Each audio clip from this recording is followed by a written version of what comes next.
राजा वीर और उसका अद्भुत उड़ता घोड़ा। बहुत समय पहले की बात है। एक सुंदर राज्य अपने नेतृत्व में राजा वीर द्वारा शासित हो रहा था। राजा वीर का राज्य वन्यजनों और जादुई पशुओं से घिरा हुआ था और उसकी सुंदरता ने सभी को अपनी ओर आकर्षित किया था। इस राज्य की सुख शांति की सुबह में एक दिन सभी लोग खुशी और शांति के साथ अपने दिन की शुरुआत कर रहे थे। राजा वीर की मुस्कान से सजीव हो रहा था और वह अपने राज्य की सुरक्षा में पूरी तरह समर्पित थे। एक दिन जब सभी लोग अपने स्वाभाविक दिनचर्या में व्यस्त थे, एक अजीब सी ऊंचाई से आवाज सुनाई दी। सबका ध्यान वहां गया और सबने आकाश की ओर उत्सुकता से देखना शुरू किया। वहां राजा वीर का अद्भुत उड़ता घोड़ा वायुपुत्र अपनी जादूगरी से ऊंचाइयों में उड़ रहा था।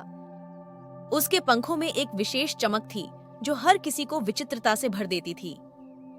राजा वीर ने वायुपुत्र की शक्ति का उपयोग करते हुए आकाश में दिखाई देने वाली उच्च स्थानों की ओर उड़ते हुए एक दिव्य दुनिया की खोज की थी। लोग चौंक गए और इस अद्वितीय दृश्य को देखकर हैरान थे। फिर एक दिन राज्य में खतरे की घड़ी आई। एक अदृश्य आक्रमणकारी सेना द्राक्षारथ नागिनों के साथ राजा वीर के राज्य पर हमला करने के लिए आई। इन नागिनों की आंखों में एक दुर्जय चमक थी जो उनकी भयानक यात्रा की ओर संकेत कर रही थी। राजा वीर को इस आतंक से आगाह किया गया और उन्होंने तुरंत वायुपुत्र को बुलाया। उसने अपने विशेष उड़ते हुए घोड़े पर सवार होकर आक्रमणकारी नागिनों की सेना के सामने खड़ा हो गया। सजीवता की राह में बढ़ते हुए राजा वीर ने वायुपुत्र की जादूगरी शक्ति का उपयोग करते हुए नागिनों को अछूत किया।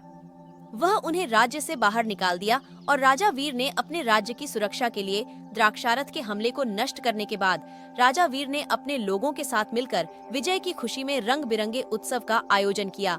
उत्सव के दौरान राजा वीर ने वायुपुत्र को सभी के सामने प्रस्तुत किया और बताया कि यह कैसे एक सामान्य घोड़े को भी अद्वितीय बना सकता है। उन्होंने बच्चों को उड़ते हुए घोड़े की जादूगरी दिखाई और उन्हें साहस और संघर्ष की महत्वपूर्णता के बारे में सिखाया।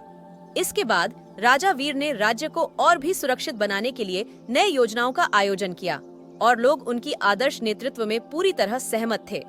वह अपने राज्य को सशक्त बनाने के लिए विशेषज्ञों से सहायता लेते हुए जल, वन्यजन और जलवायु संरक्षण के लिए नई पहलवानियों की श्रृंगार भी करते रहे। इस प्रकार राजा वीर और उसका अद्भुत उड़ता घोड़ा ने मिलकर राज्य को सुरक्षित और समृद्धि से भरपूर